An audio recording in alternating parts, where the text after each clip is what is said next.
Hello and welcome to the Well broadcast. Today we have an exciting guest here with me today. We have Judge Marlborough here. We also have Claudia Perkins here today. We have Tim Johnson and Tabitha Marsh. Thank you. So we're going to start with Tabitha. Well, good morning, Pastor Cynthia. Thanks for having me today. My name is Attorney Tabitha Marsh. I'm an attorney here in the city of Flint. I've been practicing law for a little over 15 years. My office is now located in the Lap Foundation building, where I've been for several years. You talk about being real and telling our real story and getting a message out so that people understand that we're touchable, that we're normal, regular, real people. And that's what you get in Attorney Tabitha Marsh. I know what it's like to be a single parent. I know what it's like to be a teenage parent. In my senior year of high school, I had my oldest son, who's now 24 years old, managed to graduate from Morehouse College down in Atlanta, Georgia. But I raised him as a single parent and as a teenage parent. So I understand those different obstacles that you have to overcome. Growing up in Flint, being from Flint, being born in Flint, I understand poverty, because my family was not born. I didn't have a silver spoon in my mouth when growing up. We struggled, and even as an adult, I've had many struggles. So I understand what it's like to go through that as well. I understand what it's like to have to work hard for everything that you get because nothing is given to you. I just don't have the testimony of my daddy is this or my mama is this and therefore I have that. We had to work hard. My parents taught me hard work, and that's what I use to get to where I am today in being an attorney. I'm a graduate of the University of Michigan in Ann Arbor. I have a Bachelor in Business Administration degree from there. And then I moved my son from Ann Arbor to East Lansing so that I could attend law school. And I'm a graduate of law school, Michigan State University College of Law as well. And Pastor Cynthia, you talked about representation, and that's something that I've done all my life. I often say representation matters, because to me it does. Right now on the 67th District Court for the city of Flint, we do not have, or for the 67th District Court bench at all, we don't have any African American women sitting on that bench. We have Caucasian men, Caucasian women, and we have African American men, but we have no African American women. And I want to be that representative for this community and ensuring that African American women also have a seat at the table at the 67th District Court bench. Representation is very important to me, and that is what I want to do in serving the Genesee County community in the city of Flint. Thank you, Tabitha. Tim Johnson. Good morning, everyone, and thank you, Pastor Watkins. Let me just say this. It's time. It's time for a change in our county. My name is Timothy Johnson. I was a former police chief for the city of Flint. I policed this city through the worst man-made environmental disaster, and that was the Flint water crisis, where the city was listed as the second highest crime rate city in the United States. And in 2017 and 18, the city was not even listed in the top 30 to 40 anymore for those kind of type of crime statistics. It's time for a change. It's time to put someone in that seat that's a public servant, not a politician. It's time to put someone in that seat that has a proven record. And that's what I asked. I asked that the citizens out there in this county, I asked that they vet the people that they're looking at electing and look at their track record.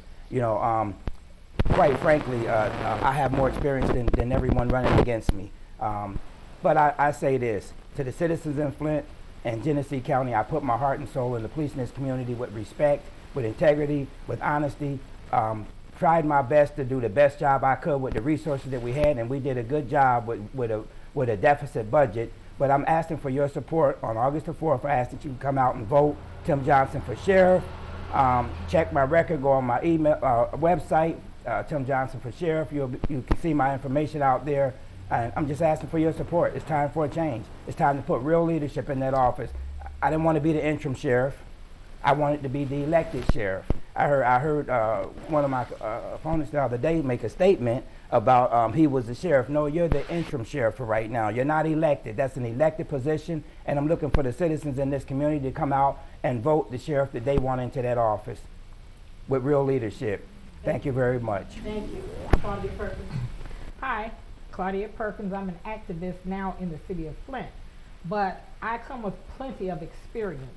I was the first African American female in the history of the region to be the highest position in bargaining, so I've negotiated contracts with people from all over the world. I'm certified in so many things, everything from diversity to leadership. I'm an activist. I'm with the Democracy Defense League, and we're your current water warriors in the city of Flint. Now, we've been hit with the water crisis pretty hard, and everybody is still suffering from that. So I'm like a warrior when it comes to representing the people in the city of Flint. I've experienced my nephew being, he was on CNN. He was the highest lead count in Genesee County. And then my sister died with cancer. And then my arm is burned right now, if you can see it on, and that came from the water. And there are so many other stories.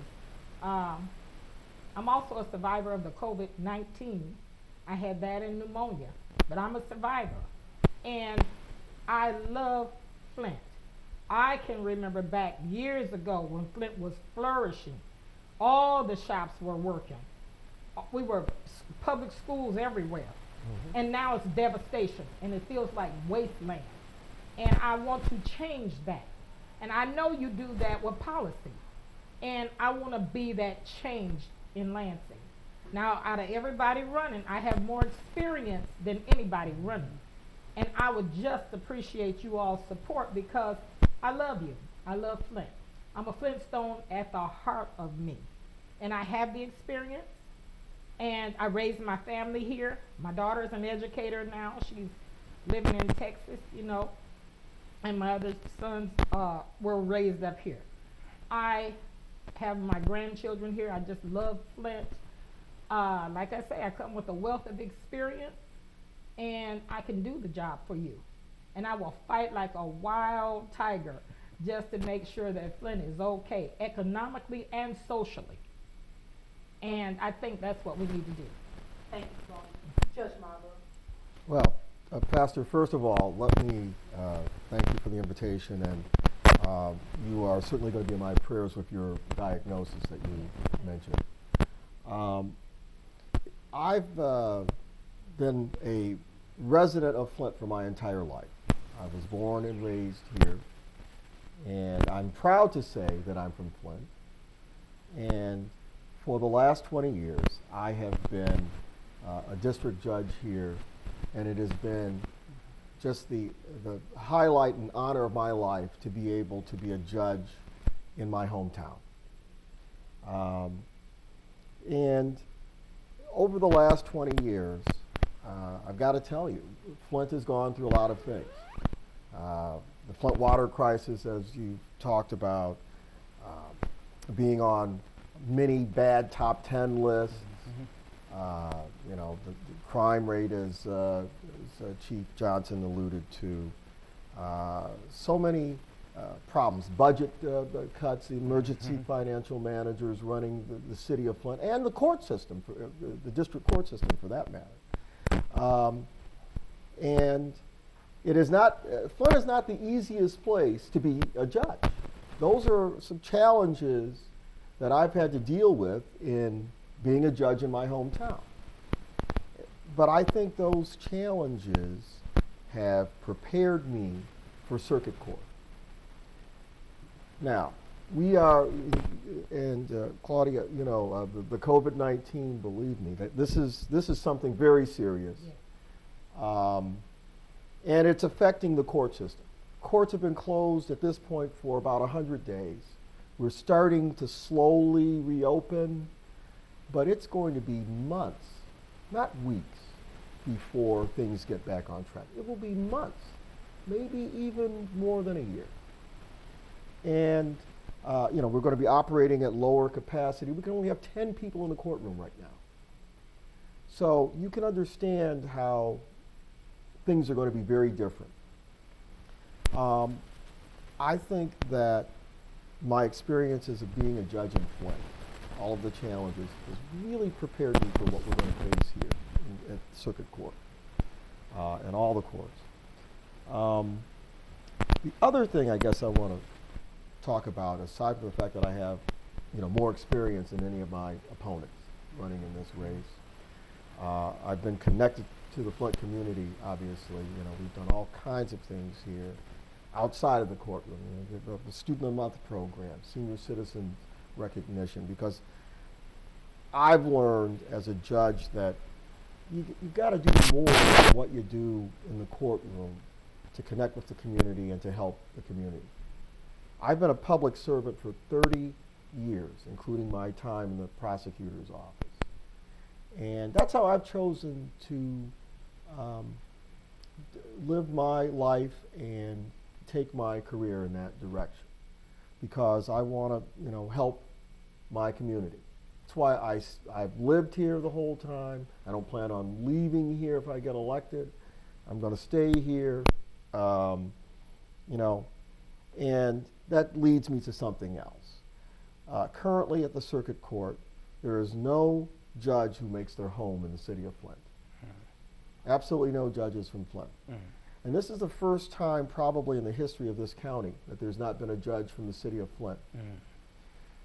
Flint is approximately 25% of the population in this county, and we've all talked about some of the things that make Flint unique compared to other parts of the county. We definitely deserve to be represented at that table at Circuit Court, and not just inside the courtroom, but there are decisions that are made when they have a judges meeting that impact how justice is meted out in this county. And we have to be at the table, and maybe if I get more time, I'll talk about a couple of those things. I'm running for this position because I think we need to have representation. I'm well qualified. Nobody has 20 years experience being a judge that's in this race. Absolutely nobody. And in a real sense, the voters of this area are my bosses, every election, I've been elected 4 times. It's like a job interview each time. Or at least they are deciding if they're going to keep you or fire you. Haven't been fired, haven't been suspended. I think I've done a pretty reasonable job for the people. And in a real sense, the voters are my bosses, and I'm asking them for a promotion, just like anybody else who's worked a job for 20 years. So. Thank you. That's very good. I think you. everybody answered that pretty good. Again, as I was saying, we want to just really hear the hearts of these individuals.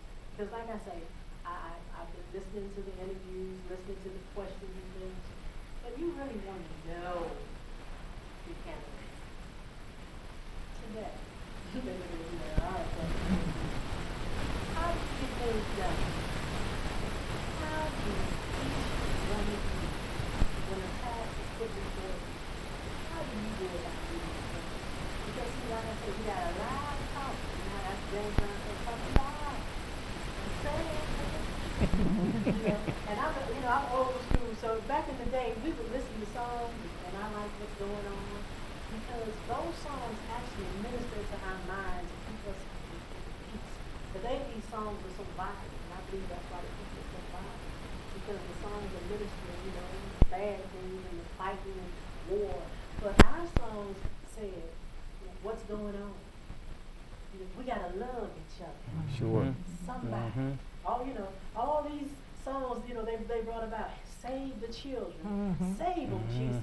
Somebody got to do it. Come on, somebody. You know what? I am so glad. I love that question. I really do. Okay. And I'm an old karaoke singer, I heard you. Well, you didn't leave the room when I sang, did you? Was it okay? I was good. Oh, okay. All right. There's a song that came out in 1970, and I'm sure you probably are familiar with it. Heaven Help Us All by Stevie Wonder. Yes. I, got some you know, I talked about the fact that I believe in public service. And I think there's a couple of lines from that song that really kind of sum up my philosophy as a judge and what I've tried to do over the last 20 to 30 years. There's a line in the song that says, "Heaven help the people with their backs against the wall, and heaven help the man who kicks the people who have to crawl." And I think that really, to a large degree, sums up the kind of judge that I've been. When I first ran for this position, actually the very first time I ran, I lost by 2.7%. Second time I won. I wasn't a part of the old boy network. I don't get invited to the golf club, you know. That's what's going on right now. I don't get invited to Warwick Hills and stuff like that. I've never been that type of person. I'm not that type of person now. I'm not, you know, really a part of the establishment. And believe you me, you know, I've gotten a lot of pushback from the establishment because I think for myself. I'm an independent person, and you know, you ask, how do you decide what you're going to do? That's right. The first thing you got to do is think about what you're going to do, and I think for myself. I'm an independent thinker,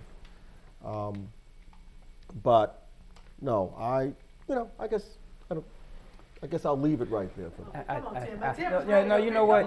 I tell you, there's a lot to be said about that, but first of all, you start off with serious prayer, asking for God for direction and leadership and to order your steps. I tell you, I've been on my knees many times, especially when I first took that police chief's position, because I didn't know which way to go.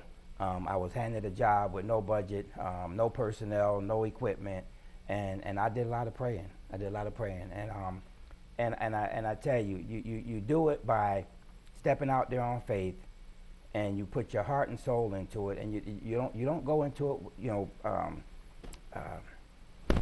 without the work ethics of trying to get the job done, and you think the job is day by day it's just going to happen. You really have to put your heart and soul into it. But there's a lot of changes that has to be made down at the Sheriff Department for the Genesee County. I tell you, total reform. The way they're treating the prisoners in there, the inmates, the returning citizens, whatever you want to call them, is total reform. That system needs to be put in. It needs to be a system put in place that helps those people when they get out.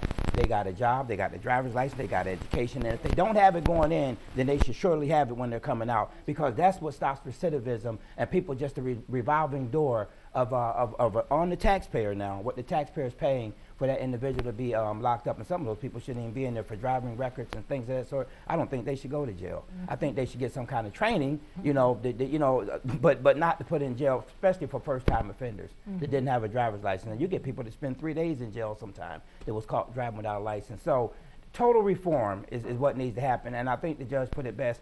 I'm not part of that clique either. I think that needs it's time out for that. You know, the citizens in Flint does not benefit at all from that clique. You know, so that needs to be time out for that. It's time for a change. It's time for new leadership. That's right. I personally, I believe, you know, the song that said, talked about the children. Teach them well and get them to lead the way. Yeah. And I think, and that's one reason I got involved with working with the school system. I've been out at the GISD, Genesee Intermediate School District, fighting because the policy, the formula had not been changed for the monies to come to Flint. And since the water crisis, our special needs kids has risen 56%. So if we bring those public schools back, and if we teach the children well, because my daughter's an educator and I hear the horrors of how the children have no respect, of how they're not graduating and can't read, can't write a proper sentence, those types of things. This is the future. If we don't get it right at that level, there's a problem. And so I think we need to really go back to the old style way, like we grew up. And so I'm invested in the children, getting them straightened out. Of course, the economy. We need to fight for better taxes, lower tax rates, so we can have more spending power. Help the economy in that respect. There are so many things. Right now I'm in federal and Supreme Court about the water. We're close to a settlement for all those who really want to know. Very close. And I'm begging everybody who's not signed up with the lawsuit to get signed up. It's because the more people that sign up, the bigger the payout. And they need to understand that. And I didn't give my website. It's Claudia, the number 4 staterep.com. If you want to get in touch with me, you can do it off of my website. But we need to do some things to help this city on the whole. I'm all about everything. The redlining, you know, you're paying too much for car insurance. The school systems are defunct, for lack of a better word, in this city of Flint. The pipeline to prison, that's another thing. And like the sheriff said, we need to do some better jobs with educating the people that are coming out and rehabilitating them. You know, Exactly. it's so many things, not just one thing, but I'm working on a lot of things. So I just surround myself with people that are actually doing things. That's what I do. That's wonderful. You know. Tabitha? Pastor Cynthia, to answer your question about how we get things done, I totally agree with Chief Johnson with it starting with prayer and getting direction from God as to what to do and how to do it. The steps of a good man are ordered by the Lord. Exactly. And that's the reason why I ran for judge in 2018. In 2018, I decided to run for judge because it was something that the Spirit of the Lord told me to do. And people may say, well, Tabitha, you didn't win that race in 2018. However, God sees the end from the beginning. Mhm. And so if you look at the end from the beginning, in that judicial race, I got 53,381 votes. 53,381 votes. And there's very few people anywhere in Genesee County that can say that they got 53,000. Unless you're a sitting countywide elected official, other than one other person, I'm probably the only person that can say I got 53,381 people to check the box by my name. So it prepared me for this judicial race in 2020. I didn't win the seat in 2018, but it prepared me to win a seat in 2020 because now our message is out there, our name is ringing, and people understand who Tabitha Marsh is, whereas before 2018 they may not have understood as well as to who I am. So I believe in prayer and getting direction from God. I also believe in strategizing, thinking, like Judge Marable said, thinking about what it is that you're going to do. Lastly, I would say organization, being organized and having a plan and a way to execute your plan. Exactly. I want to thank you for being here today. And we're going to continue on with our conversation, even though we'll be going off of WFLT at 10:30.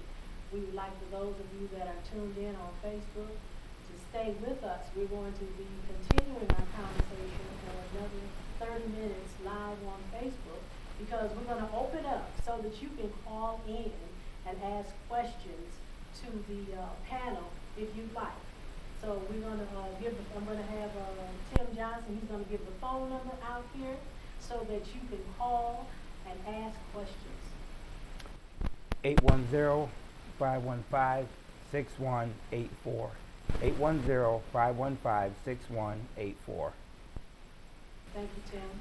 So again, we're going to be out here on Mondays, every Monday at 10 o'clock. We're going to be here with different candidates. We're going to give everybody a chance. We're not going to be biased. We want everybody to come out here that's running for office. And just like I'm not picking on anybody, I'm not doing anything biased. But we're going to be out here every week because we want the right person in office. We want people in there that have a track record, that are getting out into the community, or really that have gotten already out in the community, that has proven some things. Not just people that's sitting behind the desk and pushing that pencil and I'm sorry, but appointed. I haven't seen any of them. I have no literature from them. I have nothing from them. I have a beautiful thing I got in the mail. But that's about it. As far as getting to know people, I have not received anything. These candidates here have made themselves available. We're asking them to continue to be available all the way up to the time of election. So you're going to know them. You're going to know them from this program. So I just want to tell you, I thank you for listening to the Well broadcast today. And remember, turn on Facebook. We're going to continue airing from there live, and you can call in again those questions. So hopefully maybe we can put that up on the post so that you can get that number. We're going to have everything a little bit better organized next week because we want you to be able to call in so that you can ask questions. So we thank you for listening to the Well broadcast. Have a blessed day. Views expressed in the preceding broadcast are not necessary.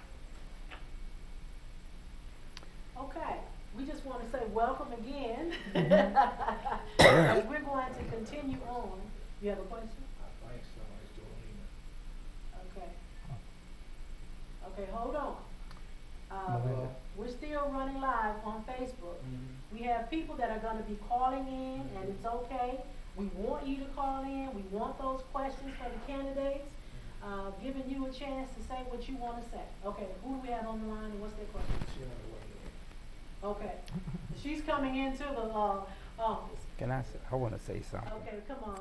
I want to say something, and we are still broadcasting on Facebook and some other Channel 17. I believe Roscoe's taking care of that. But let me say this: how do we reform?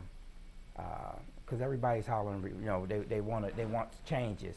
So how do we reform a system that has really never accepted, in certain areas, never has accepted people of color into their organization? And I'm talking about the out-county police agencies. I'm talking about the areas where we know they don't have no representation for the black community that they serve in. Because we know that blacks live all around this county in certain areas, and we can count the police departments probably on 3 fingers that have black police officers that work for them in the county of Genesee. So how do you reform a police department or you bring change into a department like that? How do you do that? It won't happen unless they start bringing blacks into that department to serve the people in that community. Well, one of them was Clayton Township, because they have the distinction of having a black female police chief. True. And she got to be the police chief because she came through the sheriff's department. True. Clayton True. Township True. originally had the contract with the sheriff's department. And this was just recent that she, right? Yeah. To do the patrol out there, and when they decided to do their own police agency, eventually she became the chief. Exactly. So, the sheriff has a role. That's demonstrating that the sheriff's department has a role, perhaps, in making sure some of the out-county police departments become more But for someone sitting in that position already to have been there for years, right? You got to ask yourself, what have you done to prevent racism? And you've been in that position for the last 8 years.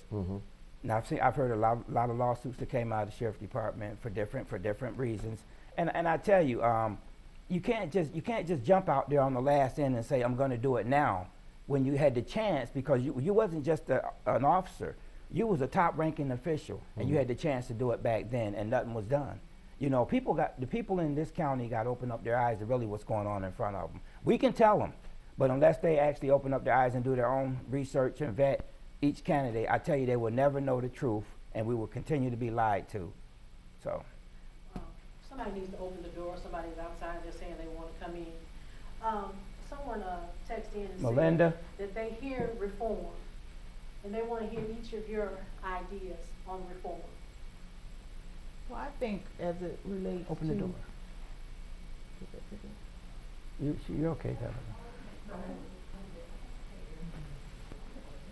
I think as it relates to change, when it comes to the judicial system, we need to look at ways of preventing people from getting involved in the judicial system in the first place, especially when we talk about the criminal justice system. There are a lot of different specialty courts that the goal is to get to people and try to help people after they're involved in the system. But my thought on it is, we need more preventative measures Mhm. in place to Mhm. keep people from having to even be in Mhm. that position in the first place. Yes. So I'm looking at what type of other activities and programs can we have to support parents who are raising this whole new set, this next generation of kids that are impacted by the lead in the water and that are impacted by seeing the violence in the community. What can we do? What more can we do to support parents in their parenting? Also, what more can we do to help our children be successful?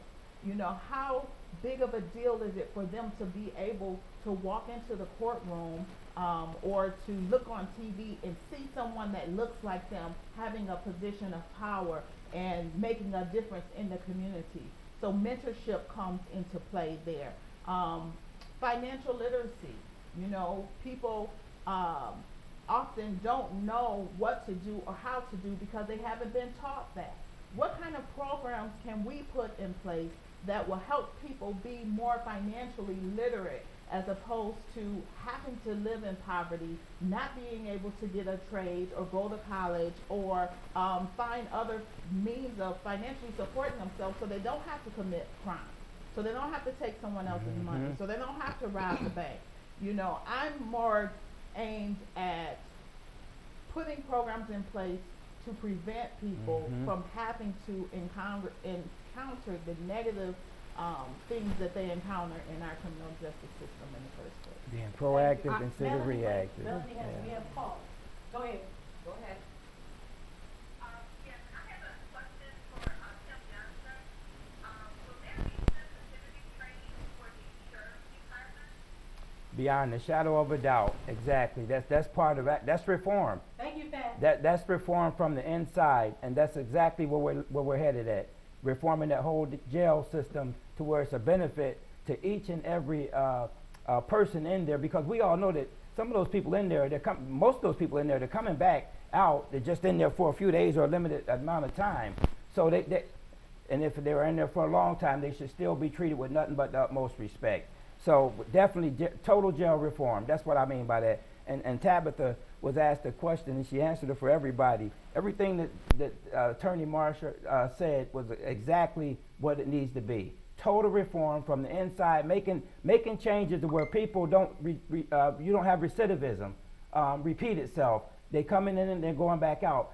The only way to do that is by training them, teaching them, and having resources out there that they can go to, not just mouth resources, but real resources where people's actually offering services, whether we have partnerships with the schools, with the Secretary of State to get them a driver's license, training, real training available to them, and I guarantee you that will stop recidivism, and that will stop the cost of what we're paying right now to house individuals in the county jail, and actually that's saving the taxpayers dollars.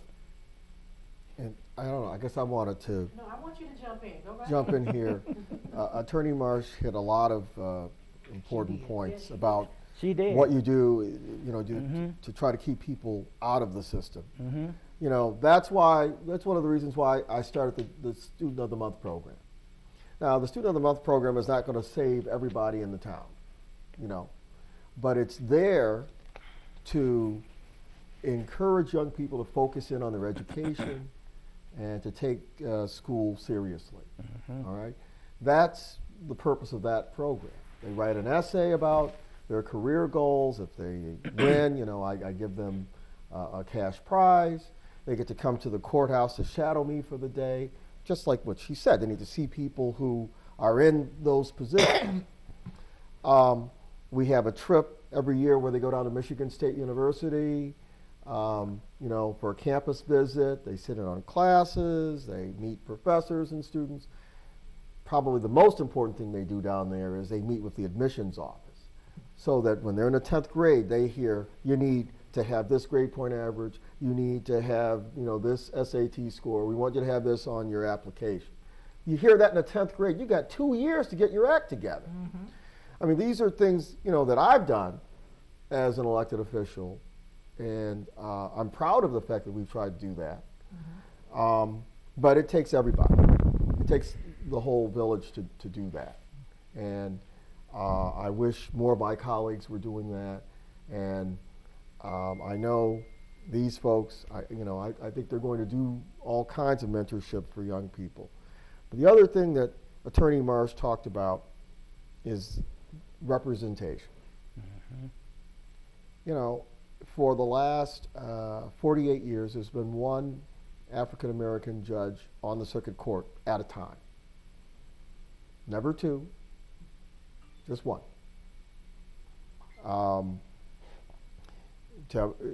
Attorney Marsh, spoke of there's no African American female on the district court. There isn't. There's no African American male on the circuit court. So, being at the table is important, and I've mentioned that, and I guess I've talked about this a little bit. And let me just say one thing: jury service. You have you want people on the jury who are reflective of the community. We talk about reform in the criminal justice system. 10 years ago, the county had a big campaign saying it's not fair if you're not there. They were encouraging underrepresented people to be on juries.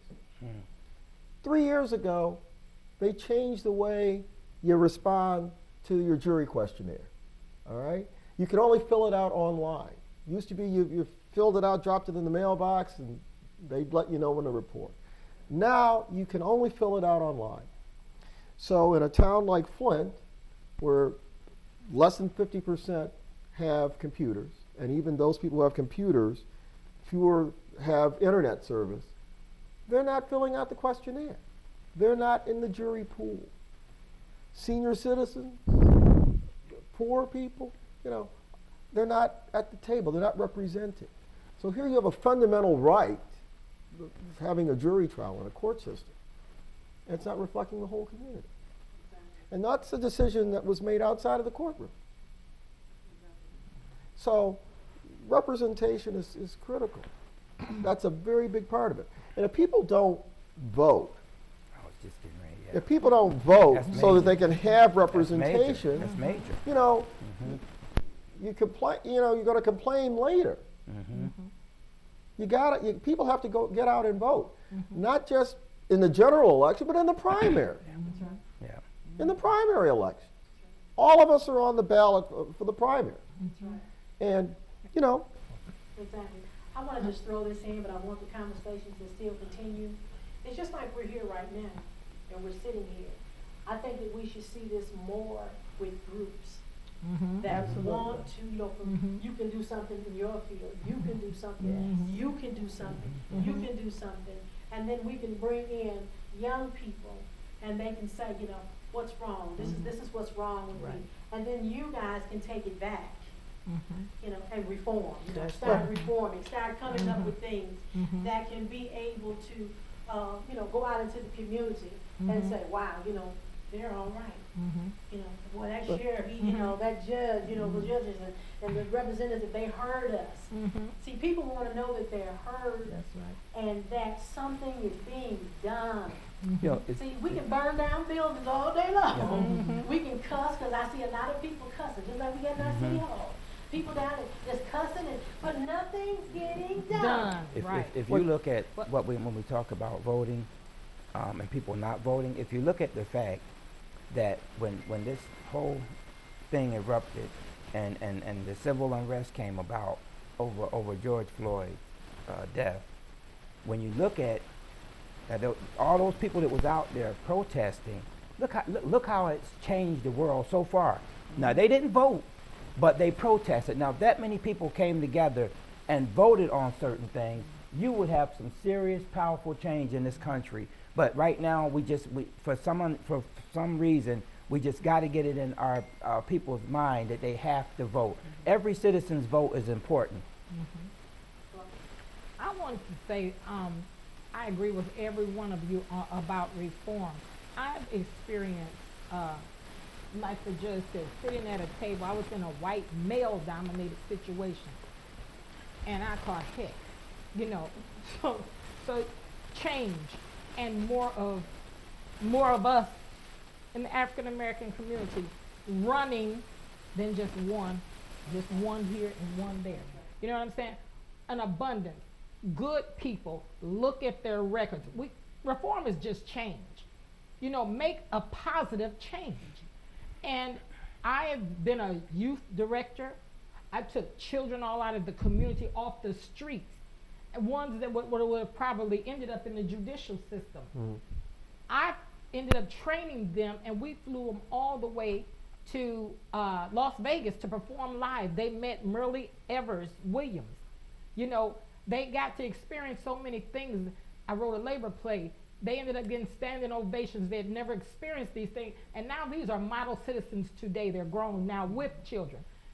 Positive change. We can do a lot of things in our own community to reform the community. Activities, community activities. You know, anything socially or economically that's going to turn things around from where they are.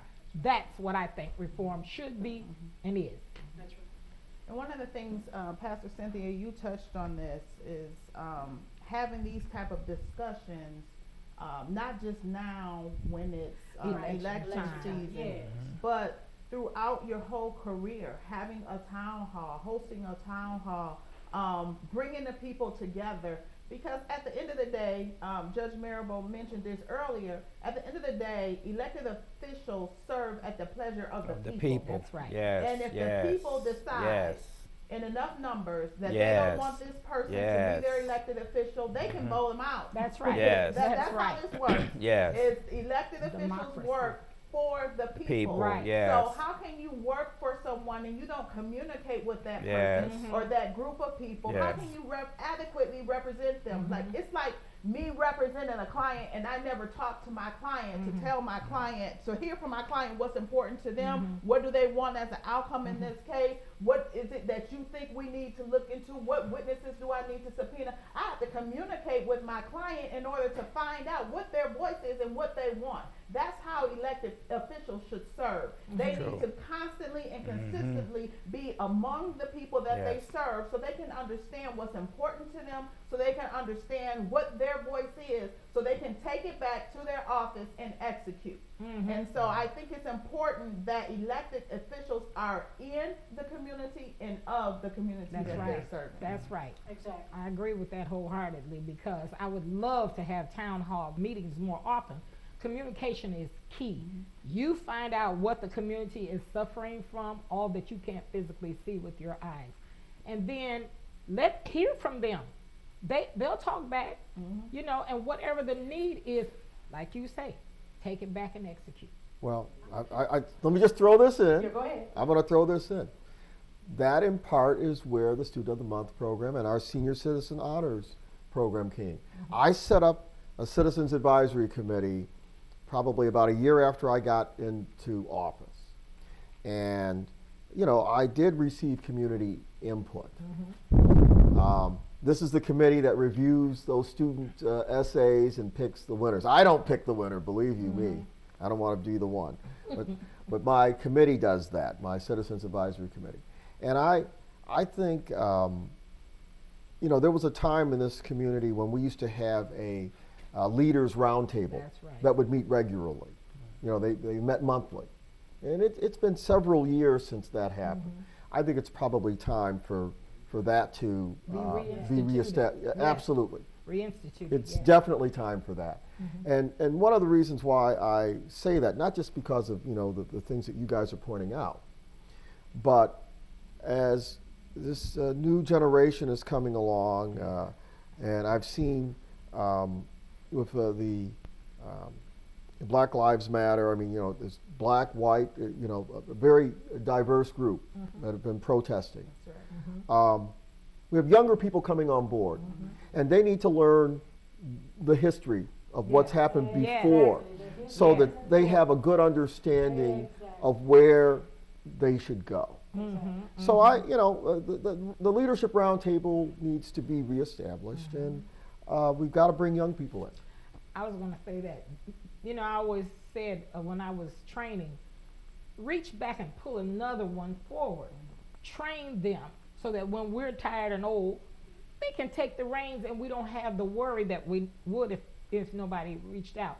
I would take kids all the way up to the Capitol building and let them tour. Actually, Biden was the senator at that time. and now he's running for president. You- But I'm saying I was taking youth up there constantly. I was taking them on outings. I kept them in church and in youth groups in church, and I trained them all in so many diverse directions. And they were just, we built the A. Philip Randolph Youth Group from those very children that I got right off the street. And they are phenomenal citizens right now, tax-paying citizens. So. You know, all of this started off the backs of police officers not being held accountable for some of the actions that they committed. And it seemed like the whole police agency is attacked when just a few act out and do things that's not correct and not right. And we've all had the proper training. Every last police agency around this country had the proper training. I tell you, there are ways of holding those officers accountable, and where it's not being put on the backs of the citizens to pay lawsuits out when an officer act out, and he can walk away just saying, hey, you know, I'm good, you know, because the city got me. The city's going, and who's the city? The city is every resident out there that's working day to day. That's where their tax dollars are going, is to pay lawsuits that shouldn't be paid out in the first place. I tell you, put the burden back on the police officer. Make that police officer have to have his own insurance as a cop, just like carrying a driver's license. And when he gets sued, that's him being sued. Then you snatch away his license, just like a driver's license. I tell you, I was listening to Dick Gregory the other day, and the man made nothing but total sense. I met him. Total sense. You know, in this area, I say there's ways of controlling that without making everybody, because we all know that everybody's not like that. So hold the ones accountable that break the law, and don't blame everyone for a few actions that go wrong. That's right. That's good. You bad And apples. that does need to be brought out. Mm-hmm. We always have bad apples. We always have bad You apples. bad And you're gonna apples continue for to a have whole 'em. bunch. That's right, and it's sad that the police are suffering, because I'm gonna be truthful, and I'm not bragging, but I think here in Flint, you know, when you were there, Yes, the ma'am. police Yeah. were very, very touchable, and I appreciate that, because I had some incidences, you know, being a bus driver, and I tell you, those buses can get out of control, and those people can get on sometime and have an attitude out of this world, and they want to fight and cuss and pull guns, and you guys were there. And that You know, my word to the police officers through that whole environmental disaster was to treat every citizen with respect, That's right. like you would want your family treated if they were That's stopped by the police. That's right. I tell you, what other way can you tell a man and woman to treat everybody with respect as you would want your family to be treated That's right. if they were stopped by the police? And that's the reason why you didn't have one incident where the Flint police was accused of anything during that time. That was the worst time in not only Flint's history but in U.S. history. You didn't have one police officer getting complained on for stepping outside the lines, or even these people coming to the city, the militia carrying guns strapped over their shoulder out in the open. You didn't have one incident where a Flint police officer overreacted and attacked somebody or tried to stop somebody from doing something because they were trained and they were told how to treat the people. Well, I respect your leadership, because I know we were calling on you, and you would come Yes, I would. and into the neighborhoods yourself. All And the I just time. appreciate it. And then when you gave us the tour inside the police station and showed us all of the new technology The that you intelligence put center. in place, Yeah. I was impressed. So a lot of us were impressed. You did a great job. Well, Okay, I God. want to throw this in too, because I want to make sure that you, the listening audience, understand that on Mondays at 10 o'clock, we're going to continue these conversations where they're just able to come in, and we're not doing any scripts. We're going to let you get the understanding of who your elected officials are, because you need to know who you're putting in office. So I'm going to be contacting everyone. We're going to let them come in, and we're going to just turn them loose. We're not going to have, like a shield conversation where the questions and all this. This is not nothing It's shield real or scripture. talk. This is real. Amen. This is real talk here. Okay? Yeah, real talk. So I want to just add this in too, because I know that our listening audience want to hear this, because of the Flint water crisis. There is a lot of things that are taking place. A lot of things. We're still suffering. People are in office. People are there, and we're still suffering. And I'm like I say, I'm a victim. I'm a victim. Cancer, I am a victim. I want something done. So that's my purpose in this. I'm fighting for my life right now. I'm not putting anybody in the office. You're going to have to tell me something. I don't want to hear who you know. I don't want to be invited to a backroom tea party. I want to hear what you gonna do. These people that are here today have track records. They not sugarcoating anything. They've lived it. They've had tragedies in their lives. They've had to endure hardship. You're looking at people that earned it. They're saying that they've been prepared from life's tragedies, life situations that has prepared them for now to take hold to these offices so that they can do what they are supposed to do. Again, I'm saying we're going to continue these conversations. Every Monday we're going to start them at 10 o'clock. We're going to be live running on WFLT. We'll also be running live on Facebook, and we'll also be running on Channel 17. Yes, ma'am. So, as I said, now next week we're going to have, we're going to be sending the phone number things out ahead of time. We're going to be trying to contact candidates. We're not going to be biased here. I'm just letting you know ahead of time. If they don't come, it's not that I'm not going to ask, because I'm going to ask them to come, just like I asked these individuals to come. And like I said, we want to get together, because if you're hating each other now, that means when you get in office, you're going to be hating again. So we see togetherness here today. People are saying they're going to work together. They're going to continue to work together to bring about what? Change. Well, how do you fight? I'll say racism. You fight it with love. That's right. You really do. You love on that person regardless of how they treat you, and eventually they're going to have to come around. You know, but you fight it with love, and you continue to respect everybody, and prayerfully, it'll reach their hearts to know that they need to, to respect you back or respect other people back. Even if they disrespect you and they go on to another area, maybe they might not disrespect the next person because you showed them a little respect. So that's how we change it, with love. So at this time, we're going to take our last few minutes. Each candidate here, we're going to give them, they can give their remarks to close out, what they want, leave the impression of what they want people to know from today. And they will be back, so you don't have to worry. They're coming back because we're going to continue these talks. And like I say, we're going to form some round tables with not just, our quote-unquote elected fews. We're going to get into the grassroots, and we're going to fix this problem. So, who wants to go first with their closeout? My name is Tim Johnson. I'm running for Genesee County Sheriff. I would appreciate your vote and your support and your prayers. And I tell you, I'm praying for everybody. I'm praying for this whole county, that God continue to bless us and move us forward and keep us safe through all of this crisis that we're going through right now. So much prayer. Thank you. Thank you, Tim. I'm Claudia Perkins Milton. I'm asking for your support.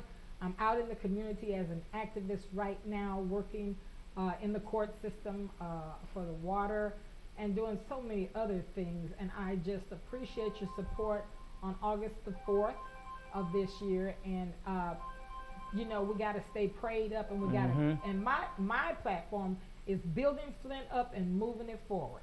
And so I would just appreciate any support from all of you. Thank you. Thank you. I'm Judge Herman Marable Jr. from District Court. I'm running for Circuit Court. And I will be on the ballot on August 4th for the primary. And let me just make one other remark about that. The judicial section of the ballot is usually near the back, near the bottom. So if you go and you're going to vote straight party ticket, you will not have voted for any judges. So if you're going to vote for judges, and unfortunately there's like a 50% drop-off between people who vote for the partisan offices and the judicial offices. We're nonpartisan on the ballot. Ms. Marsh is going to be on the nonpartisan section of the ballot, judicial, as I will. You have to get down to that section of the ballot and make sure you vote for your judges. But I'd appreciate your support to run for Circuit Court. Flint needs representation. This whole county needs to be represented at Circuit Court. And I've been a judge for 20 years. Nobody has that level of experience. Nobody that's running for this position. Thank you, Judge Merkel. And I'm Attorney Tabitha Marsh. I've been practicing law for over 15 years. I've handled, just with my law practice alone, nearly 800 cases, whether it be misdemeanor cases, felony cases, circuit court, district court, probate court, appellate court. I've done a number of different things representing people in this community. My life has been spent representing people, and my high school graduation, I gave the commencement speech. When I graduated from from the University of Michigan in Ann Arbor, I gave the Black Celebratory commencement speech. When I graduated from MSU College of Law, I represented my law class, giving the commencement speech, and then coming back here representing nearly 800 of you in the court system here in Genesee County. And then in 2018, ensuring that you had a voice in who our next circuit court judge would be. Back in 2018, I represented your interest in that respect as well. So I'm asking the City of Flint voters to get out and vote on August 4th. Fill out your absentee application, get your ballot, fill it out, send it in, make sure that your voice is heard, and vote for the person in my race that has been representing you, that spent her life representing people, and that's me, Attorney Tabitha Marsh. Thank you so much. Thank you, Tabitha. I want you to also realize that something that's very, very, very important. Make sure that people are registered to vote. Make sure that people are registered to vote. We're doing all this running around. We need our young people to go to the Secretary of State or however. I think we're going to have city clerk or their township clerk. Right, or city clerk. You heard what he said. Do you know the process? Go through the process so that you can be registered. We're going to have some forms also out here. At Tim Johnson's headquarters. We're going to have forums out here. We're going to even go into the community so that you can get registered. Because let me tell you something, if you're not registered, we're going to have a problem that day. You don't have a voice. We're going to have a big problem. So we need to make sure now that we are taking care of everything that's necessary so that we can get the public officials in office so that we can make these changes.